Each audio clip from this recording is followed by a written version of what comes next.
my major friends. I'm gonna get Zoya in here and awkward. Awkward had. I'm glad that he's able to join us a little bit. I know he has some family emergencies. I won't say unless you want. So I pop awkward in here. We have Zoya here as well. And Zoya, I want you to introduce our guest. I appreciate you for joining us as well. Samuel, give us a thumb up when you're ready. But Zoya, welcome to RBN once again. Zoya, we are discussing our 10 demands. How you doing, Zoya? I'm phenomenal. Happy to be here with you and the community. We have a guest today from Concerned Black Citizens, and we are also waiting on Kamilah, who's in charge of passing reparations in California. And that's what we're here to discuss today. Demand number 8 of our 10 demands, reparations and apologies.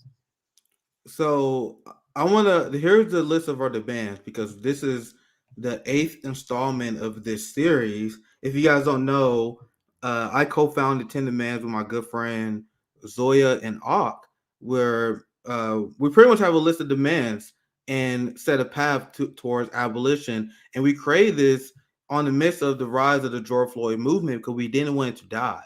We wanted to give people direction. We want to give people goals to fight for. So I'm gonna read the demands, and when you see here, we did videos covering all the demands, and this is this segment covering number 8. We may need a part 2. We see, but number 1 is defund the police, reallocate resources to impact the community. We did a stream covering that. Number 2 is demilitarize the police. Number 3 is eliminate discriminatory policing, prosecution, and sentencing. Number 4 is institute complete law enforcement transparency and accountability. And you can find all these on 10forjustice.com. Number 5 is independently investigate all police crimes and abuses of power. Number 6, install community representation, oversight, and safety measures. This is the one we did last time. End strategic counter-protest violence. The one we are now, apologize and provide reparations. Apologize publicly. Actually, we read that here soon. But here's number 9. We're gonna get to these here soon. End the war on drugs. And number 10, end carceral punishment. But before we get to that, I want to introduce our guest. And we got Samuel here. I want to make sure we get him introduced. Thank you for taking time to join us on Revolutionary Blackout. We love talking about police violence, the class warfare. Obviously, I'm a co-founder of 10 Demands as well. I appreciate you for joining us. Do you want to give us a quick introduction and who you are, Samuel, and the kind of work you get into in abolition? Yeah, so my name is Sam Sinyangwe. I'm a founder of Mapping Police Violence and the Police Scorecard. My work focuses on getting and analyzing data on police violence across the country and using that data to fight for change, to fight for abolition, to fight for an end of police and carceral systems, et cetera. And in my opinion, and I want to give your thoughts on this because this is a story that we had covered as well. In order to be a true advocate of the workers, you must resist this police state that steals wealth from us, that commit violence against our people. And Samuel, to get started, I want to get your guys' reaction to this, and then we can get to the reparations because this is a story I covered before. Police they continue to double down on their violence. It never stops. Killings by police reached record high in 2022. Law enforcement killed at least 1,176 people. And by the way, you might as well double this number. They undercount this all the time. And they got ways to make this number less than what it actually appears. So this is already a horrific number, but I guarantee you this number is higher. But I want to pass it to Zoya and Samuel if you want to respond and why you guys think it's so important to resist this police that we live in. Let's start with Samuel and we go to Zoya, just for your general reaction to that insane story. Yeah, I mean, so the story is based on the data that our organization, Mapping Police Violence, collects. And we've been tracking killings by police across the country. As you mentioned, it's likely an undercount because we rely on information that's been reported in the media. Not every time somebody's killed by the police, it gets reported in the media. Sometimes it's swept under the rug. The police often, they cover it up. So, but what we do know in tracking this, and again, we have data from the past 10 years now of data, is that 2022 was a record high. As you said, nearly 1,200 people at least were killed by police. This is the highest number in the past 10 years. Black people more than 3 times more likely to be killed than white people. So in many ways, some of the things that we've been talking about for quite a long time continue to happen and if anything, are getting worse and not better. despite what the police would have you believe and what a lot of legislators would have you believe, that they fixed everything and that somehow the system is somehow sound and not producing the same outcomes that we know it's been producing for quite some time. So that's sort of big picture in the data. But, happy to dive into some of the details. I know, there are some particular trends and findings in the data that are new. So sheriff's departments in 2022 made up about 36% of all killings by police were by sheriff's departments, which is a record, and something that challenges us to think differently about how we're organizing in some of these spaces, because sheriffs are an elected position, but at the same time, it's a position that, like, there's not a good sheriff, right? Like, there's not a good whatever. So how do we think differently about removing some of the most violent sheriffs in the country, but also at the same time doing that as we're pushing towards a system in which hopefully sheriffs are obsolete? Yeah, well said, Samuel. Zoya, I want to get your reaction to that story as well. And CJ, if you got a chance, can you pull this back? Actually, I can add it to the stream. But this is the map that CJ, who's producing this, pulled up. This is the map of police killings. Zoya, you have anything you want to add about this? Our horrific state of police, where this is now normalized. Zoya, you have anything you want to add? Yeah, another facet to consider in this story is, in spite of the propaganda, we actually know that crime is down. So while crime is down, for some reason, these death squads are out there still committing these horrendous crimes and taking lives. So I really don't understand what we're funding instead of social services while crime is down. And think about it, guys, and think about how much the police lied to us. Remember the last election, they would say, oh my gosh, the radical left, it has defunded the police, now crime is up, and this is why we got to elect tough on crime Democrats and hard right wingers. And this is something that Eric Adams said verbatim. Pretty much all the Democrats was repeating this. Meanwhile, and then after the election, like, oh, psych, guys, you guys know the crime rate is actually down. Oh, man. But that's how they will lie openly just in order to justify their budgets. And I'm going to read this. You can keep here for a second, CJ. This is Lee Camp.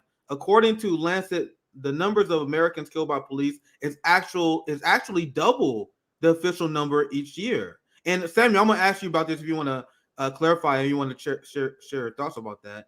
But it says, so that means 2022 saw closer to 2,400 murders by police. That's 6.4 killings a day. Do you want to add to this and provide some context if you can?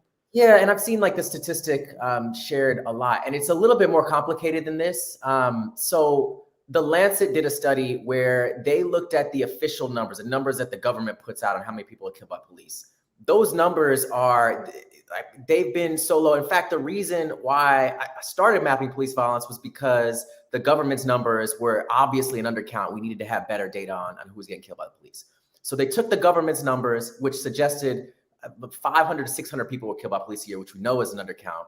They compared that to the data that we produce at Mapping Police Violence, as well as a database, Fatal Encounters, which is another database.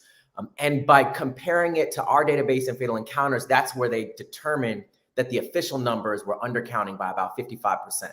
So it's not that it's twice as many as the 1,100 to 1,200 people as we track in Mapping Police Violence. It's twice as many as the 500 to 600 that the government puts out. But there's a big but there. The but is that the actual number of people who are killed due to the carceral system is much larger than the number of people who are killed strictly by the police. Yeah, that's a good point. Because there are about 1,100 to 1,200 people killed by the police, like outside of jails, outside of custody, in the process of making an arrest, being stopped, etc., being chased. Then, in addition to that, there are at least another 800 to 1,000 people who are killed in jail custody across the country. And then there are even more people who are killed in prisons. So if you add all of that together, you actually do get a number probably larger than 2,400 a year. But it's not all by the police. It's the police. You got the county sheriffs that are often run the jails. You got State Department of Corrections that run the prisons. So it's a bigger system than that. But overall, it is about 3,000 to 4,000 people who die every year in the context of that system. Yeah. Zoya, anything you want to add before I move on to the next part? That is a very tough act to follow. I just wanted to say, Sammy, it's also a pleasure to just meet you and have you on the show, because we've been citing your data for a really long time. It's incredibly helpful in the work that we do. Thank you. Yeah, so I want to explain why I believe it's important to continue to fight for reparations, especially tie it to the constitutional state as well. And then I'm gonna get Zoya in here, and she can speak on this as well, and why this is such an important topic. But a lot of ignorant people, especially a lot of people who speak about reparations, they say, "Oh my God, slavery was such a long time ago. Why can't you guys let it go?" Ignoring the fact that generational wealth exists. But secondly, they ignore the wealth that has been stolen with us made because of our custodial system. Now, this is a story I share all the time. You have civil asset forfeiture that studies show around 65% of the people targeted by civil asset forfeiture are Black males.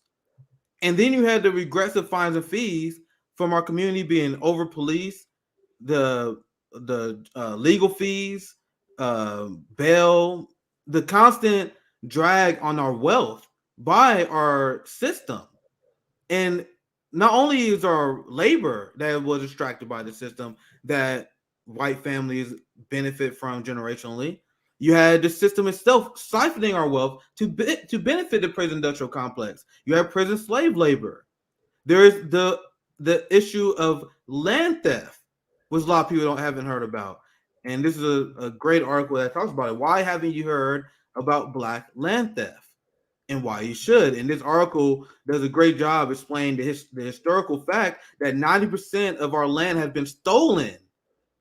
And one study that was done in Alabama shows that it will, like, if you look at the amount that was stolen from descendants of slaves and African Americans, that it adds up to the billions of dollars today. Here's one. It said a research team calculated the value of stolen land in Mississippi to be around 3.7 billion to 6.6 billion in today's dollars. And I'm just getting started. I can go all day with some more numbers, but I wanted to get into this demand, and I'll pass it to Zoya, and you can also expand on why you believe it was so important to add this on our list. And we also can read from it as well if you want to add to the Zoya, and then we get Samuel in here as well. Yeah, we should probably read it first. So the demand itself is apologize publicly and provide indemnification. Thank you. To I got it. I was trying to zoom in a little bit more. It's perfect. To victims of police violence and racial discrimination in policing, prosecution, and sentencing.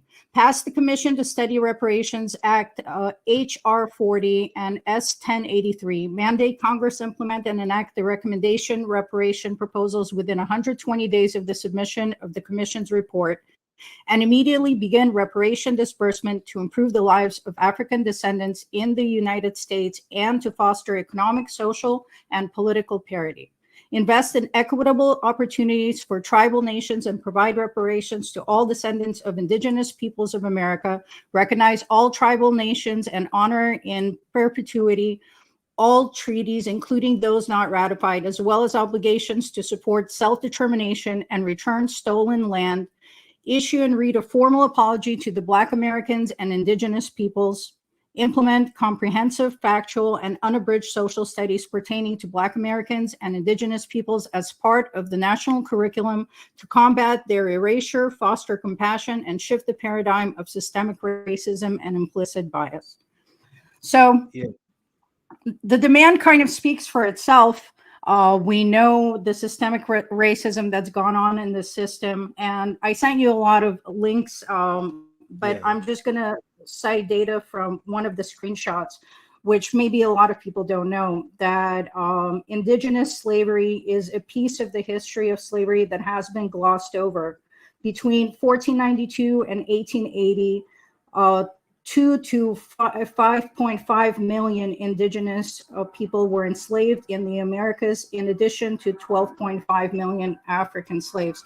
These numbers are grossly underestimated, but part of the reason that we included Indigenous people in reparations is because they were also subjugated by the system. And we believe in returning land, and that reparations should should not just be cash payments alone because of housing discrimination and other challenges that people have faced in the system. And just like Nick said, that prevented them from accumulating generational wealth. Meanwhile, the infrastructure that was built by slavery is in use right now, profiting the system. Yeah, well said. Hopefully, we may have to reschedule for Kamilah. I don't know if she has time to join us today, but I want to get Samuel in here. And if you have anything you want to add to the discussion in terms of the wealth stolen by the police state and the demand for reparations, Samuel, if you have anything you want to add. Yeah, I mean, you mentioned it with civil asset forfeiture and the way in which the police extract wealth from black and brown communities. And one of the things that has been a statistic that has always sort of stuck in my mind is that this was back in 2014. They published this data that the police actually steal more in the total value of goods from people through civil asset forfeiture than the total amount stolen by all of the burglaries that happen in the U.S. in a typical year. So, I mean, it is billions and billions of dollars that the state, local, state, and federal law enforcement take from civilians and primarily from black and brown civilians. The other piece of this is that, I mean, for each of these issues, there are particular laws that have been attempted and proposed to address pieces of this. So, like with civil asset forfeiture, I know that there are a number of states that have tried to restrict or abolish the practice by essentially saying that that the police can't take anything from you without a criminal conviction.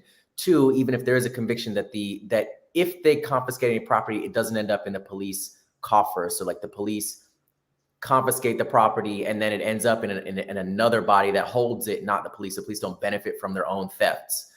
But even those things tend to be, oftentimes like scratching the surface. We know that the police engage in practices that contravene the law all the time and don't face any consequences.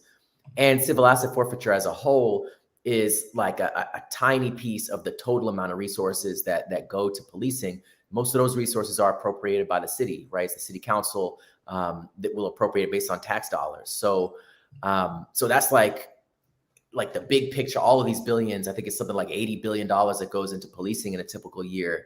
It's mostly through these city councils appropriating the money from local tax revenue, which again, I mean, a lot of that is from black and brown communities as well. So we got to figure out like each of these income streams to the police. How do we cut them off? How do we divert them? How do we reinvest them into communities? Civil asset forfeiture is one example, but there's a whole bunch of other examples that need to be a part of the reinvestment, the redistribution, and the reparations. Yeah, well said. And we have a fantastic guest that joined us. Thank you for Kamilah. Give us a thumbs up when you're ready, and I'll introduce you. But Kamilah has been working on the California task force for reparations. And I'm going to share this video with her, and then we introduce her, and then I want to get her in this fantastic conversation. Let's listen to this video here where Kamilah Moore discussed what she means by reparations. Some of them being Dr. William Spriggs, Dr. Darity, Thomas Kramer, and others. I mean, these economists have worked alongside us over this past year to come up with potential estimates for what reparations in the form of compensation or cash payments can look like for African Americans who are descendants of free and enslaved Black people who were living in the United States prior to 1900. And in order to come up with these potential compensation, they had to have the data or the evidence to undergird whatever their potential estimates were.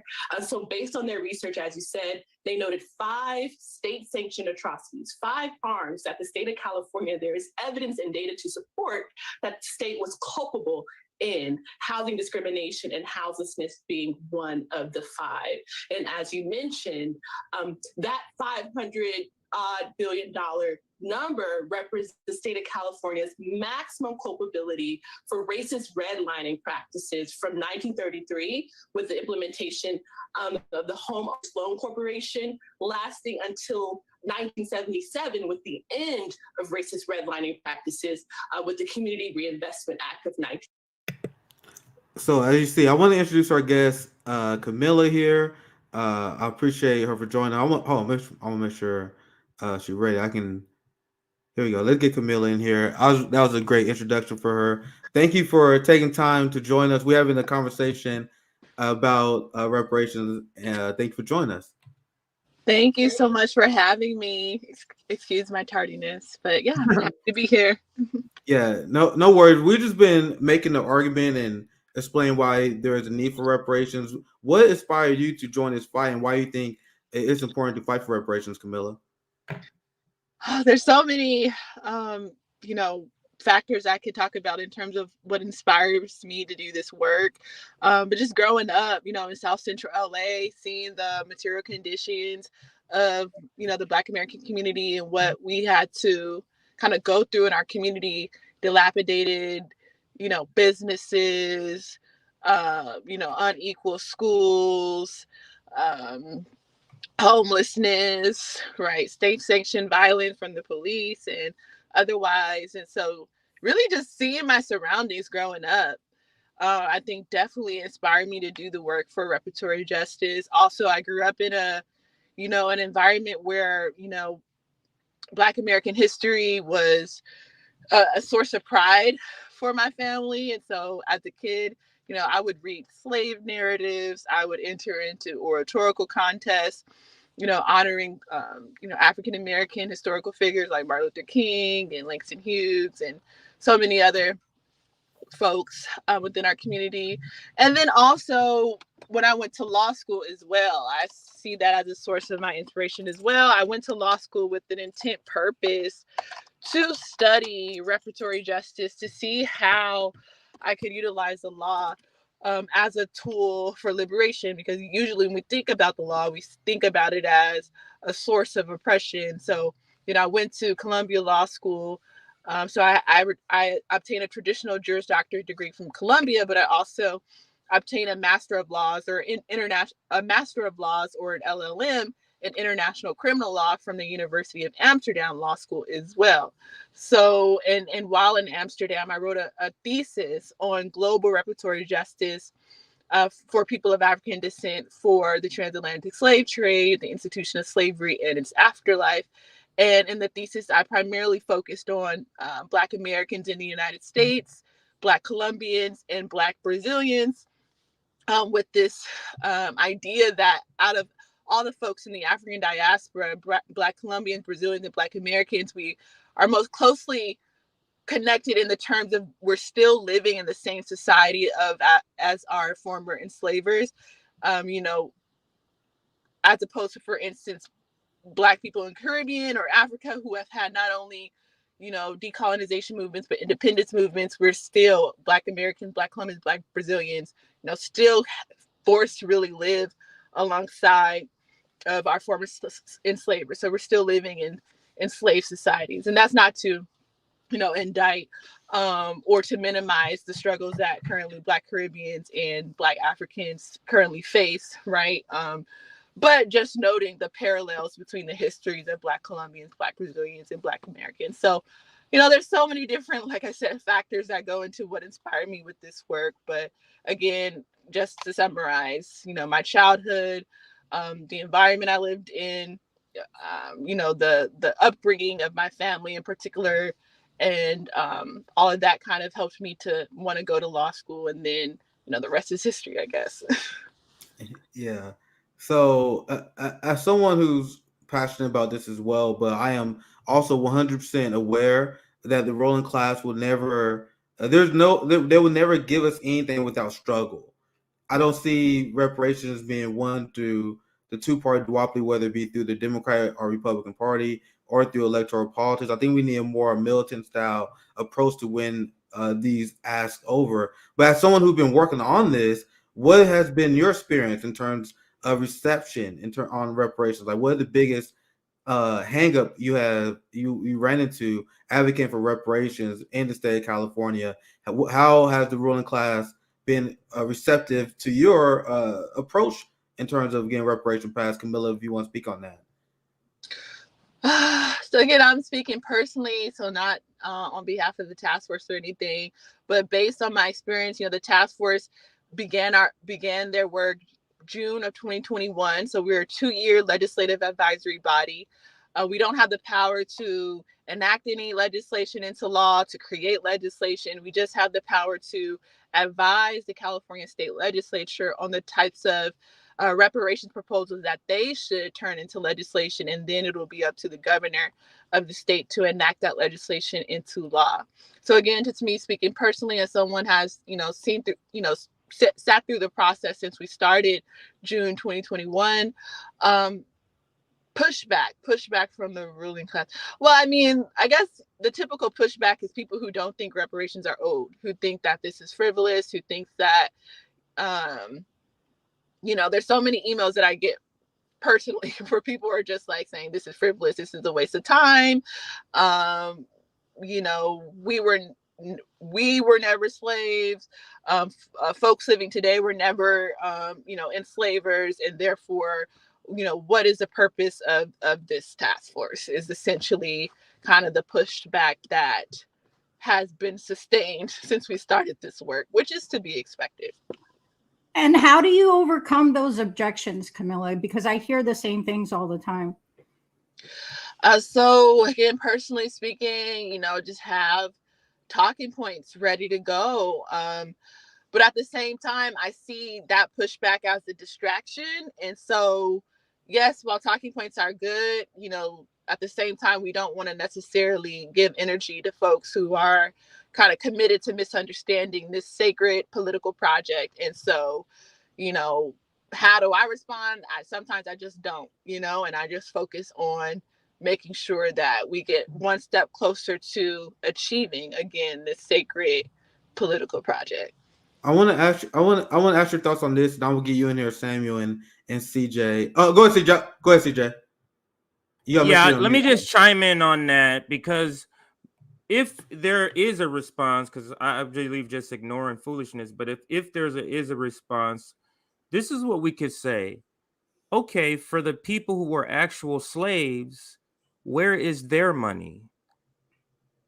If they put it in the bank, if they saved it, where is that? Who has their money? Did it disappear?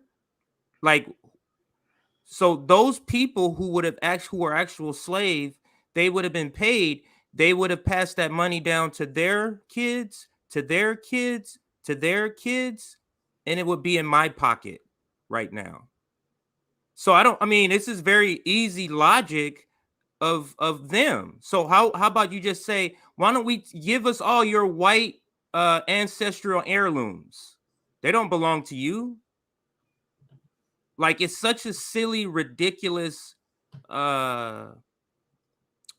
exactly play. It's such an infantile sort of intellectual argument, because you're acting like there's no inheritance when literally the white infrastructure that most white people benefit from, or can benefit from is a better way of saying it, is literally built on the backs of that sort of belief of inheritance, a belief of giving it to your kids and passing it along. But why don't Black people get that?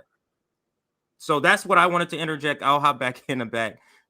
This makes me furious when this particular pushback on this topic. Yeah, and, well, you want to speak on that, Kamilah? Go ahead. Yeah, no, that's exactly the argument that I make as well. People are more than happy to take up inheritances, but when we talk about a debt that's owed, then people just lose that whole entire concept. And even also, the U.S. Secretary of Treasury, Janet Yellen, in a statement last year, in 2021, she made a statement at an event that the U.S. economy, of course, has never worked for Black Americans, and she specifically talked about inheritances, to Compton Jay's point. Yeah, that played a big part in land theft in the article I was reading. But go ahead. That's also a good point on that. I mean, you have the U.S. Secretary of Treasury essentially saying a lot of white Americans, the wealth that they have acquired today was through inheritances. That was something completely denied to us as African Americans. Yeah, well said. I want to get Samuel and Zoya, if you guys have anything you want to add real quick before I move on to the next part, and Samuel and Zoya, if you have anything you want to add, I'll move on to. I got something really quick, just as far as our approach to making reparations a reality. HR 40 is the bill that we mentioned in our demand, and every Congress since 1989 failed to pass it. And it's just a study on reparations. It's not reparations themselves. Last year, there was finally some movement on it where it passed the House Judiciary Committee, but then it remained stalled there.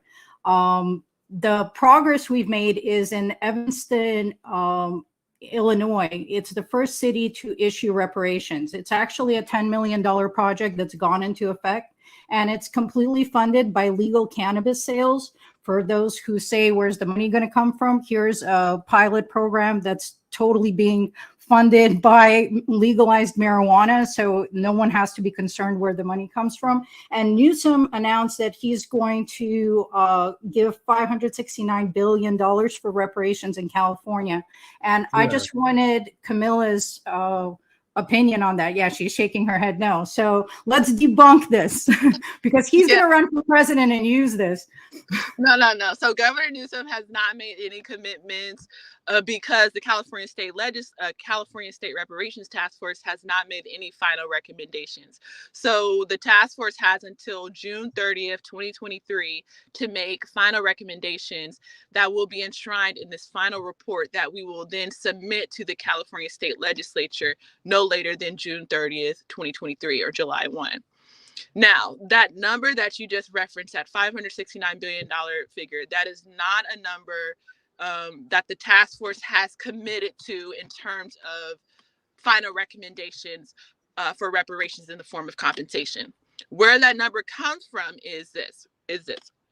The California Reparations Task Force, we hired 5 people to serve on our economic consultant team, those being Dr. William A. Darity, public policy professor Thomas Kramer, economist William Spriggs, who was once the dean of economics at Howard University, Professor Casey Campbell, and Kirsten Mullen, who is Darity's partner and wrote the book with him, From Here to Equality, Reparations for Black Americans in the 21st Century.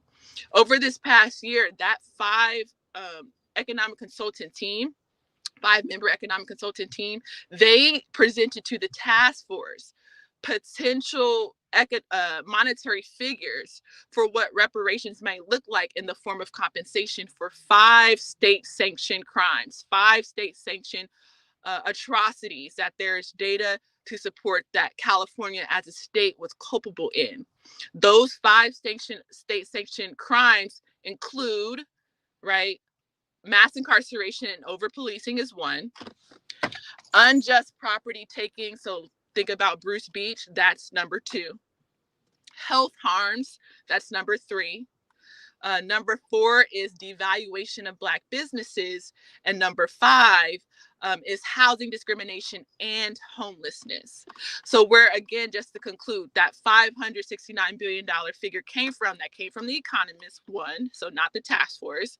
And 2, what that $569 billion amount represents is the state of California's maximum culpability for its culpability in perpetuating housing discrimination practices from 1933 with the advent of the Homeowners Loan Corporation to the end of so-called racist redlining practices in 1977 with the implementation of the Community Reinvestment Act. So again, that came from the economists. That's how they calculated, again, what the state's maximum culpability was for housing discrimination in particular from that particular time frame if all Black people in California ended up being eligible. So that was just very theoretical. The right-wing media pounced on that and, pretty much falsely reported that one is a final recommendation coming out of the task force when we have 6 more months to do our work. And 2, it came from the economists that is advising us, not from us specifically, because we still have 6 months to do our work. So I just wanted to clarify that. Yeah, I'm glad you did. I'm glad you did because I see a lot of these attempts by the Democratic Party and a lot of politicians to water down the ass and then use it as a political victory. And I kind of want to float this question to the panel, and this will be the last question before we wrap up here. But I'm going to use this as an example, and you just exposed how that number was bullshit that was flowing around. This says Evanston passed reparations in 2019, the city has only spent 400,000 of the 10 million promised. Out of the hundreds of Black residents who applied, 16 received the money. At least 5 have died before the promised reparations could be dispersed. So whenever I see a lot of ruling class promises on reparations, I see them watering it down, or they just straight out commit false promises there. So I'm asking you guys, just as a strategy question, what do you guys think Black activists should do about this? And these are things I've been asking ourselves here at Revolutionary Blackout, whether we should have a dedicated third party that is for reparations and criminal justice, because I don't think it's going to happen through the two-party duopoly. So I know that's a very loaded question, and it's a hard question to answer. But in general, I'm asking you guys, what are you guys' strategy that we should engage in to deal with these bullshit artists in the establishment that will never give us our dead owed? I'll go Kamilah and then Samuel. I want to get you in there, and then Zoya, and then we can wrap up the panel. Yes, thank you again for having me. And yes, I read that article on Evanston, so-called reparations this morning. It's an amazing article by Emmanuel Felton of Washington Post. And it really outlines how what's going on in Evanston is not reparations, full stop. Yeah. As an international reparatory justice scholar, reparations is at least supposed to come in 5 forms: compensation, restitution, rehabilitation, satisfaction, and guarantees of non-repetition. What's going on in Evanston is a housing voucher program. They committed $25,000 for housing repairs, mortgage payments, and things like that. No outright cash payments. And as you noted, right, the people that they identified, they did it through a lottery system. Only current homeowners can apply. So that excludes the vast majority of the Black community in Evanston, which are renters. And as you noted, the people that they did selected, many of them are passing away, right, before they're able to get what they are so-called owed. So there's a lot of issues with what's going on in Evanston. I don't necessarily consider it reparations at all. And then also it's kind of problematic that that the funding is coming from marijuana tax. It's a long story about why I think that's problematic. But yeah, I'll just say that to answer your question more directly, yes, I think that's a great idea. There needs to be, personally speaking, not me speaking on behalf of the task force, but personally speaking, there definitely needs to be, more grassroots intervention to make sure that any of these programs that are popping up locally on the state level, and then of course federally, are not just, for fluff. And that and it's easy to get caught up, and people do it with good faith, because when we see a headline that say, "Oh, this X city is exploring reparations," and people, "Oh, that's good," so people immediately want to get excited over it. But most of the time, almost every single time, whenever you dig into the weeds, it's usually a lot of watering down. But Samuel, I want to get any last thoughts you may have on the battle for the debt is owed, the cost of the criminal justice system on families. You can speak on whatever you think is important at this point. Samuel, thank you for joining. I know this is last second, so I appreciate you joining us for this conversation, Samuel. No, thank for sure. you. Your work is great, by the way. Yours too. So just really quick, I mean, working through the state, it's going to get watered down, right? Like it's going to, if it happens at all, and we know how they do this, they'll replace a program that was specifically designed to compensate folks who are descendants of folks who were enslaved or folks who underwent Jim Crow, and they'll turn it into, well, we want a program that's going to invest disproportionately in communities with high rates of poverty or more concentrated poverty, or we'll focus on particular neighborhood-based programs, try to create some sort of a proxy. But at the end of the day, what often happens is those resources don't end up making it to the people who need it most, the people who the programs were intended to actually support. And then when a program is designed that actually is narrowly tailored, designed to specifically help folks who need that help, it often gets struck down by the courts as racially discriminatory. We got to watch out from the Supreme Court, right? So let's say we design the program, they pass the program, it's very specific in who is targeted. This court, of course, they're going to try to strike it down. So we got to figure out alternative routes to get at this, because we know working through the system is going to end up with that type of result. Yeah, well said, Samuel. And once again, I appreciate you for joining us on this panel. I know this is the last second. Zoya, any other last thoughts on anything that we discussed here on reparations, strategies to hold the ruling class accountable and any other strategy you want to endorse on how we can get this done. Because I know I love the rising popularity of reparations, but I think a strategy has to be something that's important that we discuss as well, which is why the work you do, Kamilah, is so important, putting this stuff out there. But Zoya, any last thoughts? Not get before we get near the end of here, Zoya. Yeah, first of all, we have to normalize reparations. Reparations have already been paid to other communities. It's not a radical concept. And it is absolutely time for an apology and reparations. For people who say others have been wronged, great. Granting reparations in this case will lay the groundwork for your case, so you should absolutely support it. And as far as implementation, I was thinking about how I'm going to answer this, because if you would have asked me decades ago. Oh, I don't know. Hopefully, I think we may have lost Zoya. Technical difficulties happen every once in a while. But with that said, I want to pass it to you, Kamilah. What can they find you? Anything you want to shout out? Any final last thoughts before we send you off? And Zoya, if you come back, I'll pass it to you. But let's hear from Kamilah while you return. Any last thoughts? Where can they find you? You can find me on Twitter at Kamilah V. Moore. You can also go to my website, KamilahMoore.com, and there's a contact page for folks to stay connected. And if you want to learn more about the task force, you can go to our website at oag.ca.gov/AB30.